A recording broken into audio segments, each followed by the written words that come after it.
व्यास जी कहते हैं, सूत जी का यह वचन सुनकर वे सभी महर्षि बोले, आप हमें वेदांत सार सर्वरूप अद्भुत शिव पुराण की कथा सुनाइए। सूत जी ने कहा, आप सभी महर्षिगण रोग शोक से रहित कल्याण में भगवान शिव का स्मरण करके पुराण प्रवर शिव पुराण की जो वेद के सार तत्व से प्रकट हुआ है कथा सुनिए। शिव पुराण में भक्ति, ज्ञान और वैराग्य इन तीनों का प्रीतिपूर्वक गान किया गया है। इस वर्तमान कल्प में जब सृष्टि कर्म आरंभ हुआ था, उन दिनों 6 कुलों के महर्षि परस्पर वाद विवाद करते हुए कहने लगे, अमुक वस्तु सबसे उत्कृष्ट है और अमुक नहीं। उनकी इस विवाद ने अत्यंत महान रूप धारण कर लिया। तब वे सब के सब अपनी शंका के समाधान के लिए सृष्टिकर्ता अविनाशी ब्रह्मा जी के पास आए और हाथ जोड़कर विनय भरी वाणी में कहने लगे, प्रभु, आप संपूर्ण जगत को धारण पोषण करने वाले तथा समस्त कारणों के भी कारण हैं। हम यह जानना चाहते हैं कि संपूर्ण तत्वों से परे पुराण पुरुष कौन है। ब्रह्मा जी ने कहा, जहां से मन सहित वाणी उन्हें ना पाकर लौट आती है तथा जिनमें ब्रह्मा, विष्णु, रुद्र और इंद्र आदि से युक्त यह संपूर्ण जगत समस्त भूतों एवं इंद्रियों के साथ पहले प्रकट हुआ था, वे ही देव महादेव सर्वज्ञ एवं संपूर्ण जगत के स्वामी हैं। ये ही सबसे उत्कृष्ट हैं। भक्ति से ही इनका साक्षात्कार होता है, दूसरे किसी उपाय से इनके दर्शन नहीं होते हैं। रुद्र, हरि, हर तथा अन्य देवेश्वर सदा उत्तम भक्ति भाव से उनका दर्शन करना चाहते हैं। भगवान शिव में भक्ति होने से मनुष्य संसार बंधन से मुक्त हो जाता है। देवताओं की कृपा प्रसाद से उन्हें भक्ति होती है और भक्ति से देवता का कृपा प्रसाद प्राप्त होता है। ठीक उसी तरह जैसे यहाँ अंकुर से बीज और बीज से अंकुर पैदा होता है, इसलिए तुम सब महर्षि भगवान शंकर का कृपा प्रसाद प्राप्त करने के लिए भूतल पर जाकर वहां सहस्त्रों वर्षों तक चालू रहने वाले एक विशाल यज्ञ का आयोजन करो। इन यज्ञपति भगवान शिव की कृपा से वेदोक्त विद्या के सारभूत साध्य साधन का ज्ञान होता है। शिव पद की प्राप्ति ही साध्य है, उनकी सेवा ही साधन है तथा उनके प्रसाद से जो नित्य नैमित्तिक आदि फलों की ओर से निःस्पृह होता है वही साधक है। वेदोक्त कर्म के अनुष्ठान करके उनके महान फल को भगवान शिव के चरणों में समर्पित कर देना चाहिए, वही परमेश्वर पद की प्राप्ति होती है।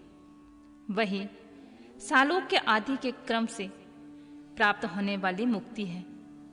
उन पुरुषों को भक्ति के अनुसार उन सबको उत्कृष्ट फल की प्राप्ति होती है। उस भक्ति के साधन अनेक प्रकार के होते हैं, जिनका साक्षात महेश्वर जी ने प्रतिपादन किया है। उनमें से सारभूत साधनों को संक्षिप्त करके मैं बता रहा हूं। कान से भगवान के नाम, गुण और लीलाओं का श्रवण, वाणी द्वारा उनका कीर्तन तथा मन के द्वारा उनका मनन, इन तीनों को महान साधन कहा गया है। तात्पर्य यह है कि महेश्वर का श्रवण, कीर्तन और मनन करना चाहिए। यह श्रुतियों का वाक्य हम सबके लिए प्रमाणभूत है। इसी साधन से संपूर्ण मनोरथों की सिद्धि में लगे हुए आप लोग परम साध्य को प्राप्त हों। लोग प्रत्यक्ष वस्तु को आंख से देखकर उसमें प्रवृत्त होते हैं, परंतु जिन वस्तुओं का कहीं भी प्रत्यक्ष दर्शन नहीं होता है, उसे श्रवणेंद्रियों द्वारा जान सुनकर मनुष्य उसकी प्राप्ति के लिए चेष्टा करता है। अतः पहला साधन श्रवण ही है। उसके द्वारा गुरु के मुख से तत्व को सुनकर श्रेष्ठ बुद्धि वाला विद्वान पुरुष अन्य साधन कीर्तन एवं मनन की सिद्धि करे। क्रमशः मनन पर्यंत इस साधन की अच्छी तरह से साधना कर लेने पर उसके द्वारा सालोक्य आदि के क्रम से धीरे धीरे भगवान शिव का संयोग प्राप्त होता है। पहले सारे अंगों के रोग नष्ट हो जाते हैं, फिर सब प्रकार का लौलिक आनंद भी विलीन हो जाता है। भगवान शंकर की पूजा, उनके नामों के जप तथा उनके गुण, रूप, विलास और नामों का युक्ति परायण चित्त के द्वारा जो निरंतर परिशोधन या चिंतन होता है उसको ही मनन कहते हैं। वह महेश्वर की कृपा दृष्टि से उपलब्ध होता है। उसे समस्त श्रेष्ठ साधन में प्रधान या प्रमुख कहा गया है। सूत जी कहते हैं, मुनीश्वरों, इस साधन का महत्व बताने के प्रसंग में मैं आप लोगों के लिए एक प्राचीन वृत्तांत का वर्णन करूंगा, सो उसे ध्यान देकर आप लोग सुने। पहले की बात है, पराशर मुनि के पुत्र मेरे गुरु व्यास जी सरस्वती नदी के सुंदर तट पर तपस्या कर रहे थे। एक दिन सूर्य तुल्य तेजस्वी विमान से यात्रा करते हुए भगवान सनत कुमार अकस्मात वहां पहुंचे। उन्होंने मेरे गुरु को वहां देखा। वे ध्यान में मग्न थे। उससे जगने पर उन्होंने ब्रह्मपुत्र सनत कुमार जी को अपने सामने उपस्थित देखा। देखकर वे बड़े वेग से उठे और उनके चरणों में प्रणाम करके मुनि ने उन्हें अर्घ्य दिया और देवताओं के बैठने योग्य आसन भी अर्पित किया।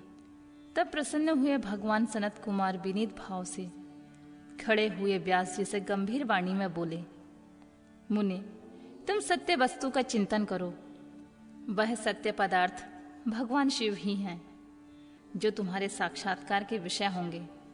भगवान शंकर का श्रवण, कीर्तन, मनन, ये तीनों महत्व साधन कहे गए हैं। ये तीनों ही वेद संबद्ध हैं। पूर्व काल में दूसरे साधनों के संभ्रम में पड़कर घूमता घामता मद्रांचल पर जा पहुंचा। वहां तपस्या करने लगा। तदनंतर महेश्वर शिव की आज्ञा से भगवान नंदिकेश्वर वहां आए। उनकी मुझ पर बड़ी दया थी।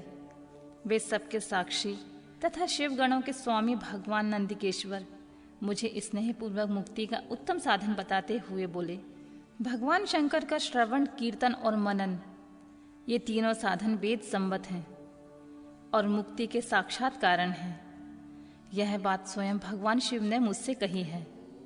अतः ब्राह्मण, तुम श्रवण आदि तीनों साधनों का ही अनुष्ठान करो। व्यास जी से बारंबार ऐसा कहकर अनुगामियों सहित ब्रह्मपुत्र सनत कुमार परम सुंदर ब्रह्मधाम को चले गए। इस प्रकार पूर्व काल में इस उत्तम वृत्तांत को मैंने संक्षेप से वर्णन किया है। ऋषि बोले, सूत जी, श्रवण आदि तीन साधनों को आपने मुक्ति का उपाय बताया है, किंतु जो श्रवण आदि तीनों साधनों में असमर्थ हो, वह मनुष्य किस उपाय से अवलंबन करके मुक्त हो सकता है? किस साधन भूत से कर्म के द्वारा बिना यत्न के ही मोक्ष मिल सकता है?